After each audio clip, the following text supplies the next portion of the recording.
Welcome to your Business Corner podcast, where we'll be talking everything outsourcing with your host, me, Steve Blunston. So today I'm joined by Rob Moore, author of a shed load of books, multiple business owner, multiple podcast channels, a multiple world record holder. He's got his own foundation and is known as the Disruptive Entrepreneur. Apparently he has 168 days in the week like everybody else. So welcome, Rob. Thanks, Steve. I think the official number for a shed load is 17. Actually, I lose count. We've got opportunity coming out later in the year. I'm writing Residual Income, Increase Your Fees with Ease. So that maybe that takes it to 20. But thanks for having me on your show. Very grateful. Thanks for saving the first slot for me. Oh, you're welcome. I feel like we were meant to be. Well, the reason why I said shed load, because I thought if it goes out like sort of this week and everyone sees 17, and then I might release it again 6 months later, it's 20 odd, then I can. I'll edit this bit out though. I'll make sure this bit isn't in there. So it looks. They'll never know. They'll never know. Well, on your Business Corner, it's all about outsourcing made easy, and I've got to say, you've kind of nailed it. So how important has outsourcing become to you? And at what stage in your businesses did you discover the power of outsourcing? Yeah, so I wrote a book called Life Leverage, which is basically how to outsource everything in your life that you don't enjoy or you're not good at or don't bring you money. So I think the first thing about outsourcing is you got to know what to outsource and what not to outsource. So anything you don't enjoy, ideally, anything that doesn't bring you money, ideally, and anything you're not good at, ideally, they're the three areas that you would outsource. Now, if I'm honest with you, Steve, going back to the start, I didn't outsource quick enough. Yeah. Because I wore working hard. Entrepreneurs are like, yeah, I work hard. I hustle 16 hours a day. I work 19 hours a day. How many did you work? 20? I'm working 21 tomorrow. And it's almost hard work can be a bit of a badge of honor. So I was like that, and I felt like I had to earn my stripes. And I also felt like, well, I can't afford to pay people just yet, or it seems like an opulence. I just figured that no one could really do it that well, which I think all solopreneurs feel at the start. Because how do you go from 0 to 10 staff, 100 staff, 1,000 staff, 10,000 staff, 2 million staff, like Walmart had at one point?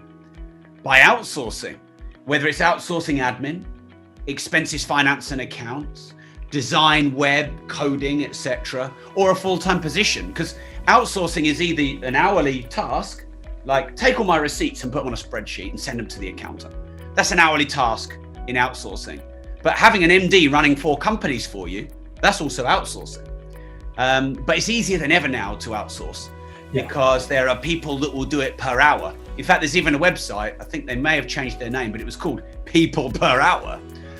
Whereas back in the day, you really got staff.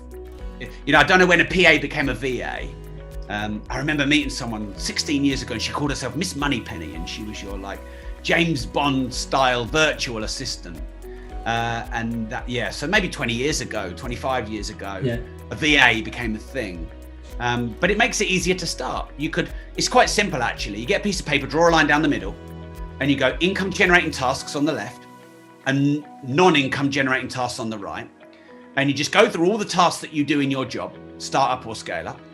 Any that generate revenue, you put them on income generating. Any that don't, you put them on non-income generating. And your goal should be to outsource the non-income generating ones as quick as possible. And my guess is also your non-income generating list is way bigger than your income generating list. Yeah, I think as well, when you're looking at sort of the basics people look towards is sort of outsourcing your admin. Now, if you outsource it to somebody who's an expert in admin, although you'll be paying for 8 hours, you're actually buying 16 hours because the chances are they're going to be twice as good as you.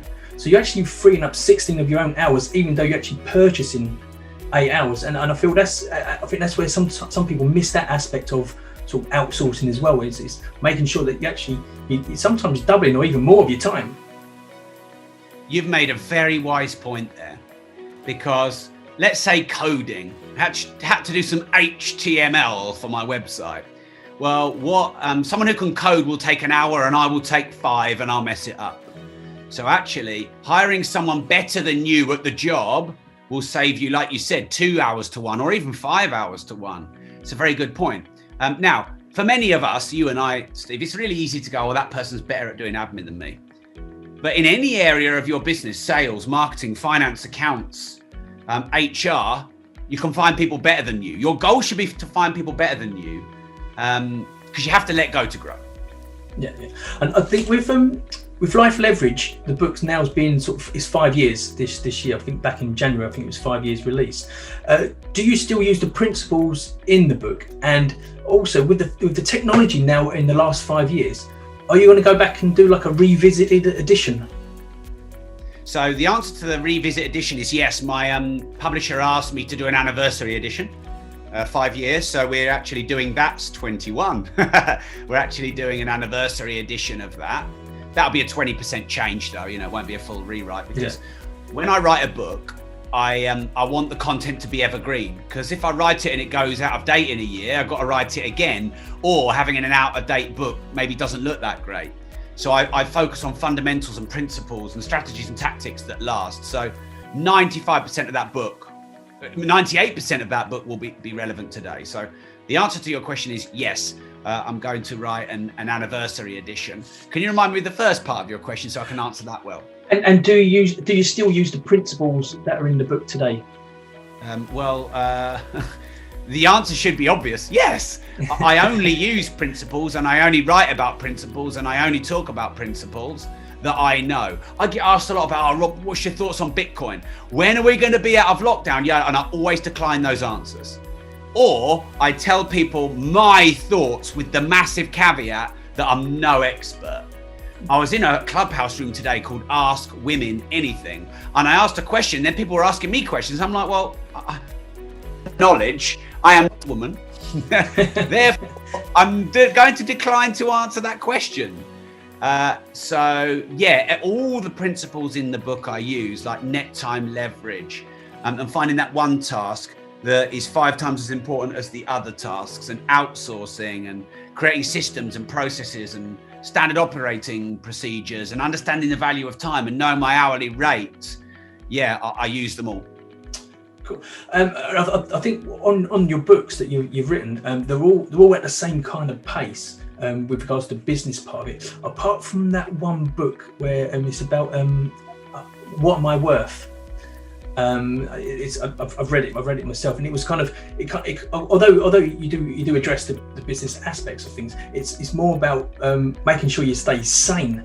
And I think with the current climate at the moment, I think that book is actually as relevant as Life Leverage, which is the main focus book that I've been sort of reading. But I think that's just as relevant at this moment in time.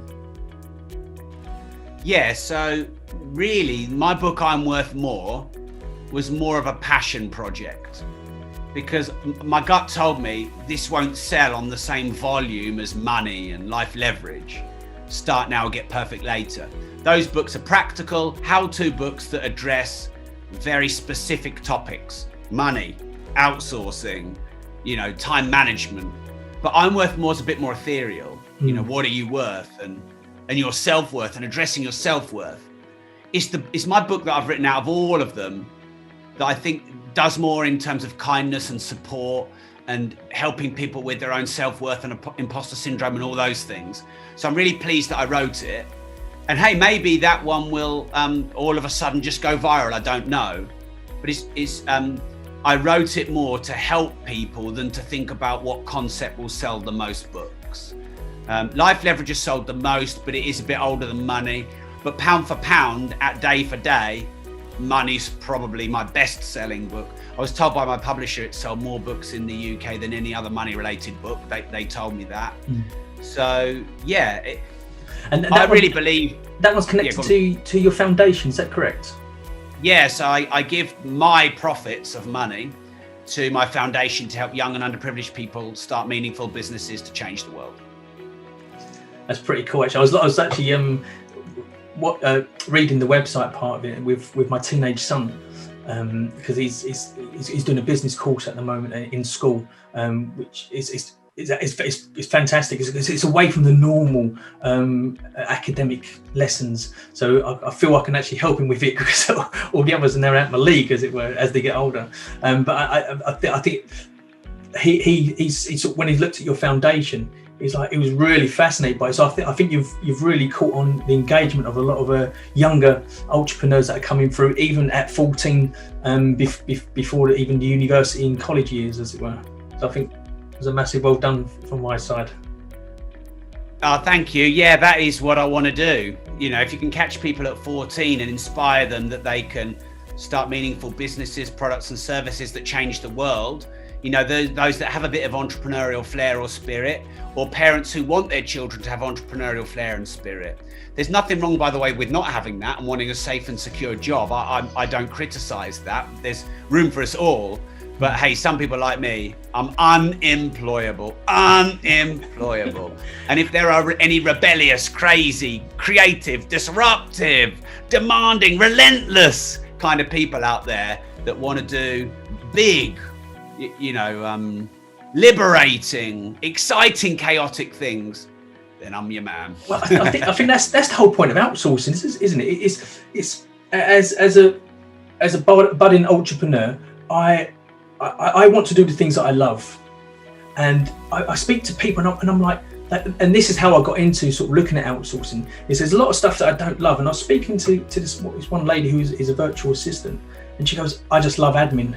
I just love admin. And I'm like, whoa, you know, I hate it and she loves it.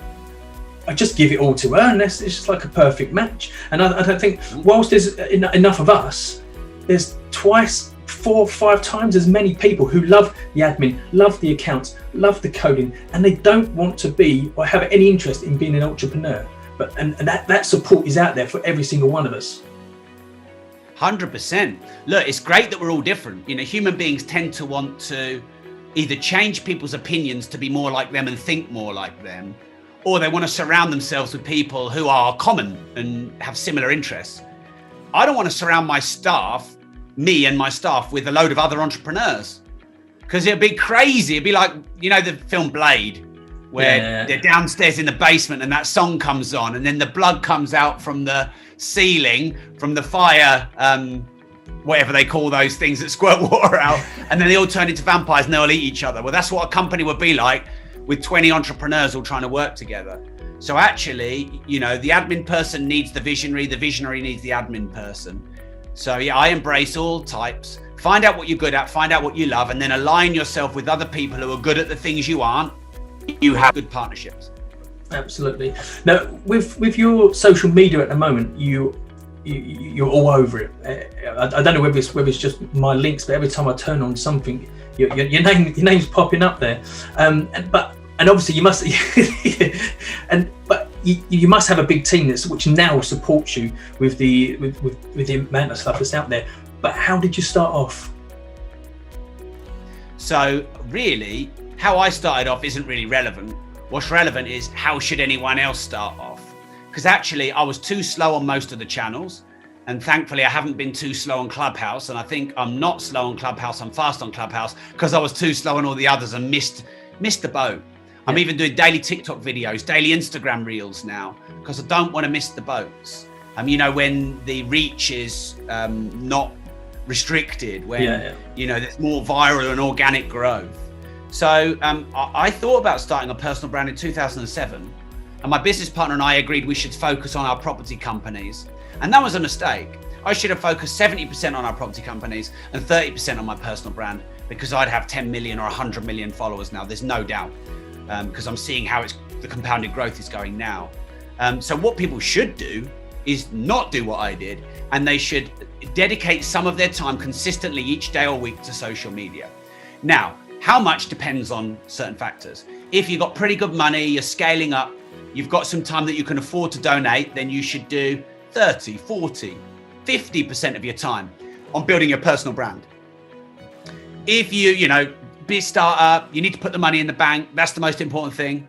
You should maybe focus on that 80% of your time and do social media 20% of the time, but dedicate some time each day or week and just do consistent videos. So after this interview, I'll do 7 TikTok and 7 Reel videos. They'll take me about 45 minutes, and then that's the Reel and TikTok content for the week done. I am starting a Clubhouse room this afternoon, and I'll do my own Clubhouse room. I was in one before. I did a Facebook Live this morning. I also recorded it as a podcast on my Zoom H1. I sent the video to Harry, my head editor, who will then put it on LinkedIn and then put it on YouTube. So dedicate some time each day for content and then repurpose that content on multiple platforms. And it might take you months or even years, but you'll get your viral moment. You'll get your compounded growth. You'll probably get it quicker than me, to be honest, because my content is hardcore how-to tactical stuff. Whereas if I did more rants or more newsjacking or I did more entertainment, I'd go viral way more quickly. So maybe people should do more of that, more rants, more newsjacking, more entertainment. I certainly appreciate your time, and I know we've got about 10 minutes left or so. But what I wanted to do is a quick fire round. I've heard other people do quick fire rounds, and I thought it might work. Oh, so, yeah? Who can do that? And again, this is from my own script. Take as long or as short as the answers as you need. I made that up all by myself. Didn't copy no one. Are you like Harvey Specter, Mike Ross, or Lewis Litt?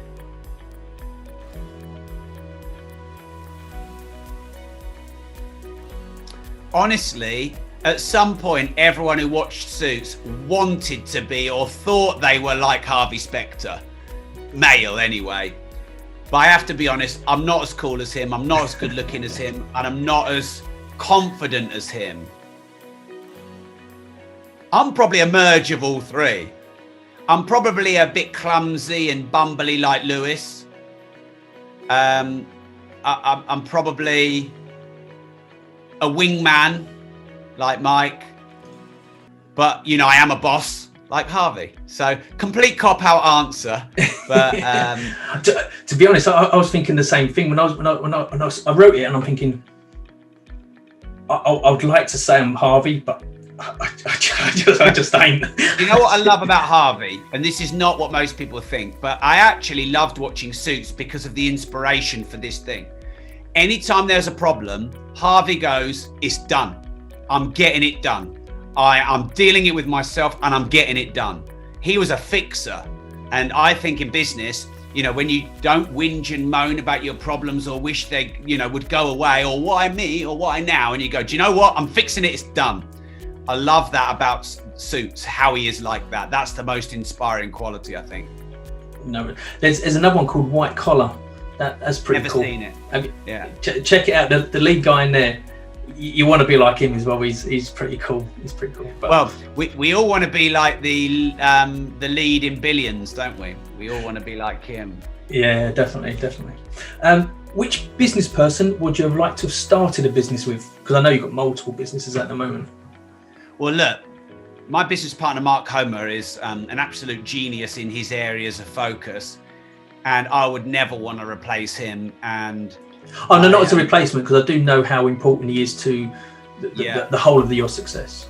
So my answer would have to be him, because that's real and not fantasy, and I like reality. But it's not really the spirit of your question. I would love to be in business with Arnold Schwarzenegger if it was a fantasy, because I love his attitude and I think he can turn his hand to anything. He's apparently he's got 168 hours as well, and he's done so much. Which book would you recommend for my teenage sons? 19 and 14 they are.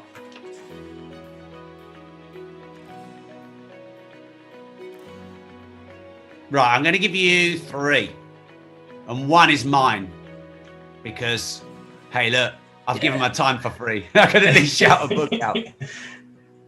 How to Win Friends and Influence People, because communication, I think, is so important and underrated, actually, in business.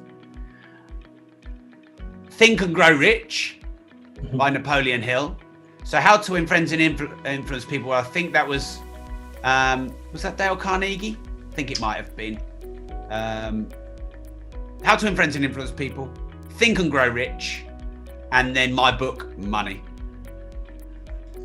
That is actually the money one was. I've actually gave it to my boys because it's understanding the principles of what they need to be doing, the percentages and how they and where they put their money. Do it when you've got £1. You can do it when you got £100. You can do it when you got even more. So that's one book that I was going to put in there, excluding your books, which one? but that's what I've already done. I've already gave them your book, as it were. Now, when we're allowed to travel and the big wide world opens up, where is going to be your first remote location to work? Well, I'll give you the answer that is going to be, and then maybe the more fantasy answer. So I will be spending a lot of time in America in the next 2 or 3 years because I'm growing my brand in America. Yeah. I've made a load of connections in America. I'm going to be going to some seminars in America. I've been asked to speak at some events in America. So that's what I'll be doing. But the actual answer is wherever my wife wants to go, because homeschooling is really hard. It is really hard. Yeah. And she's done brilliantly, but she's definitely finding it a struggle and a frustration. So the first place I'll be going is wherever she wants to go, because that's only the right thing to do. I think it's the Clubhouse which is sort of launched into the US.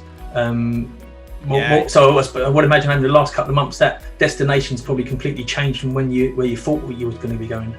100%. I mean, I retired the operations of my company last year, and it's funny, whenever I make space, something comes in to fill it, and definitely Clubhouse has been that. And I've made the amount of podcasts I'm doing, the amount of speaking gigs I've been given, the amount of collaborations I'm setting up. It's very exciting. No, well, actually, because I've got a Samsung phone, so I'm like, everyone's going on about Clubhouse. I'm like, oh my god, I can't. So for Christmas, I replaced my son's Apple phone. And his other ones, it's got a cracked screen and stuff like that. So I'm like, right, give me that phone just to get me onto Clubhouse. So I sort of I've still got to set myself up properly, but I'm now on there in some way, shape or form, and hopefully I can only get to some sort of stage where I feel that I gave myself a credit and I've done all right for myself. But Rob, I really, really appreciate your time, and I know that today is extremely busy for you. But thank you so much for myself, and I look forward to sort of listening to your stuff in the future. And obviously, I'll jump on later onto Clubhouse. Now I can. Yeah, my pleasure. I'm at Rob Moore on Clubhouse, at Rob Moore. So if anyone wants to follow me and if you follow me, you can see the rooms I'm in and I start. I run a Money Monday every Monday, Think and Grow Rich. So mindset and skill set of money. I'm also on the Disruptive Entrepreneur podcast. If anyone wants to listen into some of the shows that I run there, actually just agreed to have Ronnie O'Sullivan on the show today. That's breaking news. Don't tell anyone. Yeah, I've been trying to get him for a long time. That's agreed, but not done. Yeah, well, what I'll do is the books that we've spoken about and the links to your websites and everything else, I'll put that within the posts that I create with this anyway, to sort of guide people, especially life leverage, because ultimately that's as looking at the outsourcing world, that's the one that sort of guided me the most, as it were. But I really appreciate your time, and hopefully we speak soon. Cheers, Steve. Thanks for having me. Thank you. Welcome to your Business Corner podcast, where we'll be talking everything outsourcing with your host, me, Steve Blunston.